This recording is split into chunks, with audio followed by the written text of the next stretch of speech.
શ્રી ગણેશાય નમઃ. મિત્રો, આપ જોઈ રહ્યા છો યુટ્યુબ આપણી ચેનલ આવો સત્સંગમાં આપ સૌનું સ્વાગત છે. મિત્રો, આજે આ વિડીયોમાં આપણે સાંભળવાના છીએ જ્યેષ્ઠ માસના શુક્લ પક્ષની પૂર્ણિમાના દિવસે રખાતું વ્રત એટલે વટ સાવિત્રી પૂર્ણિમાનું વ્રત. આ વ્રત જે સૌભાગ્યવતી બહેનો કરે છે તે વ્રતનું ઉજવણું કેવી રીતે કરવું, પારણ કેવી રીતે કરવું તે આ વિડીયોમાં આપણે જાણશું. જો આપના વિડીયો પસંદ આવે તો લાઈક કરજો, શેર કરજો. આપ આ ચેનલ પહેલી વખત જોઈ રહ્યા છો તો સબસ્ક્રાઈબ કરી લેજો, જેથી આવનારા વિડીયોની માહિતી આપ સુધી તુરંત પહોંચી શકે. ધન્યવાદ. માં ગાયત્રી ભગવતી પ્રણમો જોડી હાથ, માં ગાયત્રી ગુણ ભંડાર કરું પ્રીતેથી નમસ્કાર.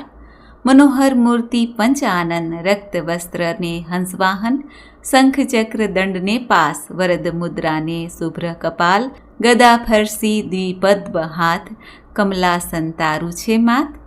માથે મુગટ જાગ જમાડ, કોટે શોભે ફૂલની માળ, રત્ન કંકણને પાયને ઉપર, શશી વદન સુહાસ્ય મધુર, કુમકુમ કેસરની છે આડ, બાલ ઇન્દુની શોભા પાર. નથી મારો કોઈ આધાર, બની ગયો છું હું નિરાધાર.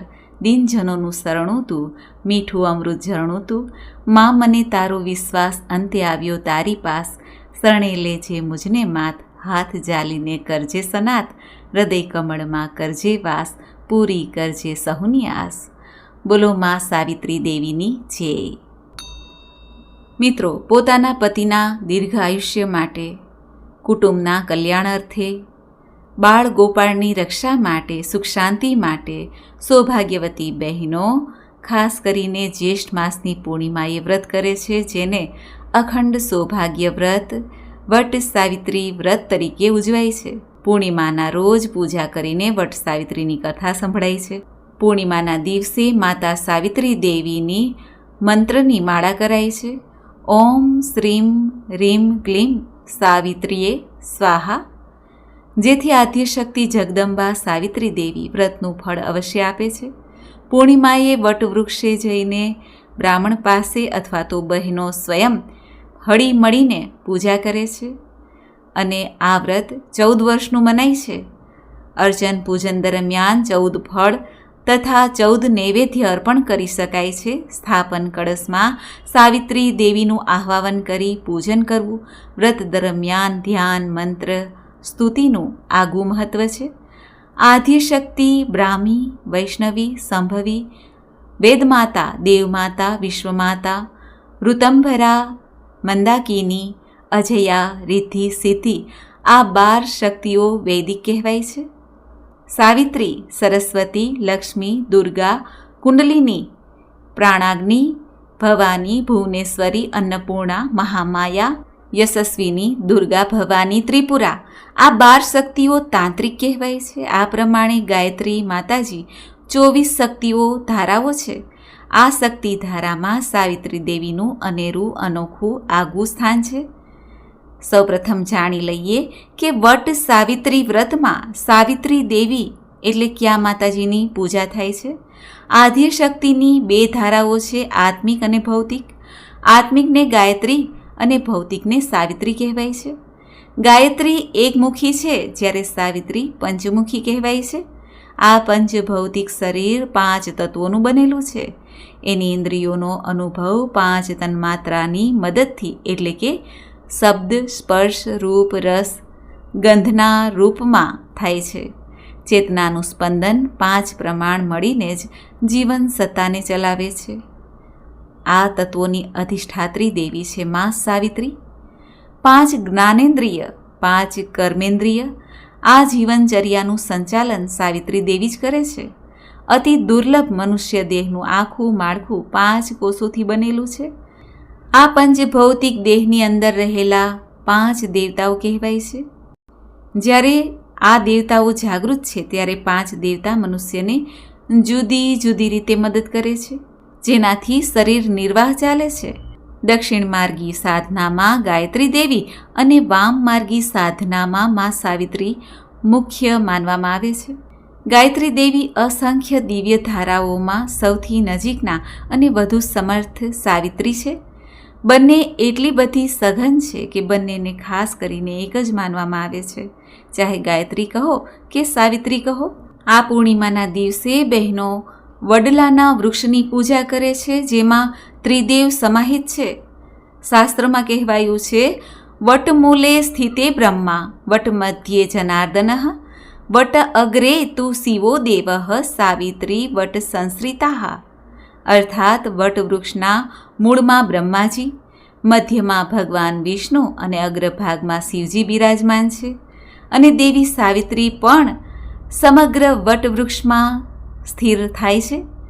માટે નમઃ સાવિત્રીએ એ પ્રકારના ઉચ્ચારણ સાથે સાવિત્રી દેવીનું પૂજન થાય છે અને વટ સાવિત્રીની કથા સંભળાય છે. આ વટ સાવિત્રી વ્રત જેઠ સુદ તેરસથી ઘણા બહેનો શરૂ કરે છે અને ઘણા બહેનો જ્યેષ્ઠ માસની પૂર્ણિમાના દિવસે રાખે છે.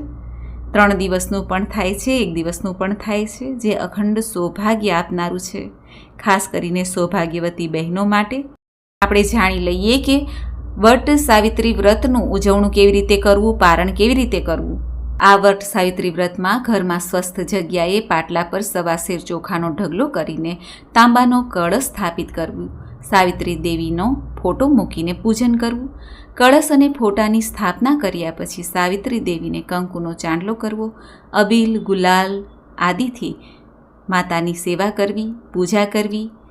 ત્યારબાદ સાવિત્રી દેવીને પ્રાર્થના કરવી, પોતાની મનોકામના કહેવી. સાવિત્રી દેવીને શુદ્ધ ઘીનો દીવો પ્રગટાવવો, 14 જાતના ફળ, 14 જાતની મીઠાઈ નૈવેદ્ય ધરવી, શ્રદ્ધાપૂર્વક પૂજન કરવું. આ વ્રત 14 વર્ષ સુધી કરવાનું હોય છે. 14મા વર્ષે છેલ્લા દિવસે વ્રતનું ઉજવણું કરાય છે.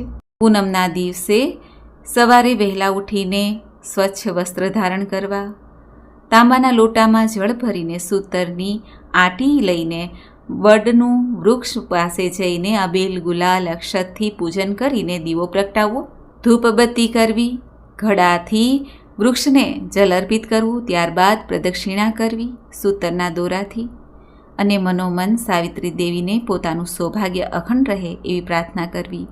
ત્યારબાદ સાવિત્રી દેવીની સ્તુતિમાં આ પ્રમાણે કહેવું: હે સચ્ચિદાનંદ રૂપિણી, હિરણ્ય ગર્ભ રૂપિણી, હે દેવી, હે માતા, તમે મારા પર પ્રસન્ન થાઓ. હે તેજસ્વી રૂપ, સર્વશ્રેષ્ઠ પરમાનંદ રૂપિણી, હે માં, આપ મારી પર પ્રસન્ન થાઓ, પ્રસન્ન થાઓ, પ્રસન્ન થાઓ. આ રીતે વટવૃક્ષનું પૂજન થાય છે. આ વ્રતના પ્રભાવથી પતિ સુખની પ્રાપ્તિ થાય છે, સંતાન સુખની પ્રાપ્તિ થાય છે અને ભગવાન ત્રિદેવની સાથે માં સાવિત્રી દેવીની પણ પ્રસન્નતા પ્રાપ્ત થાય છે.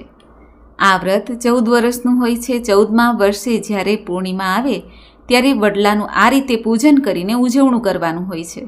આ વ્રત સૌભાગ્યવતી બહેનો માટેનું હોવાથી વ્રતના ઉજવણામાં સૌભાગ્યવતી કુલ 14 સ્ત્રીઓને આમંત્રણ આપવાનું હોય છે. જો આ ન બને તો એક બહેન સૌભાગ્યવતીને પણ આમંત્રણ આપી શકાય છે અને તેમનું પૂજન કરવું વિધિસર. જે રીતે આપણે નવરાત્રિમાં ગોયણી જમાડીએ છીએ એ રીતે પૂજન કરવું. આ વ્રતમાં સાવિત્રી દેવીને 14 જાતના ફળો, 14 જાતની મીઠાઈ નૈવેદ્ય ધરાવવું, જે આપણે ઘેરે પણ આ રીતે પૂજા કરી શકીએ છીએ. આમંત્રિત બહેનો જમી રહે ત્યારે કંકુ ચોખાથી વધાવીને તેમનું પૂજન ફરી કરવું અને વ્રતની પુસ્તિકા એક ભેટ આપવી. ત્યાર પછી કળશના જળને તુલસી ક્યારામાં રેડી દેવું, ચોખા પક્ષીને ચણમાં નાખી દેવા, ફૂલોને વહેતા પાણીમાં અથવા તો વૃક્ષ નીચે દબાવી દેવા, જેથી માટી સાથે માટી મળી જાય.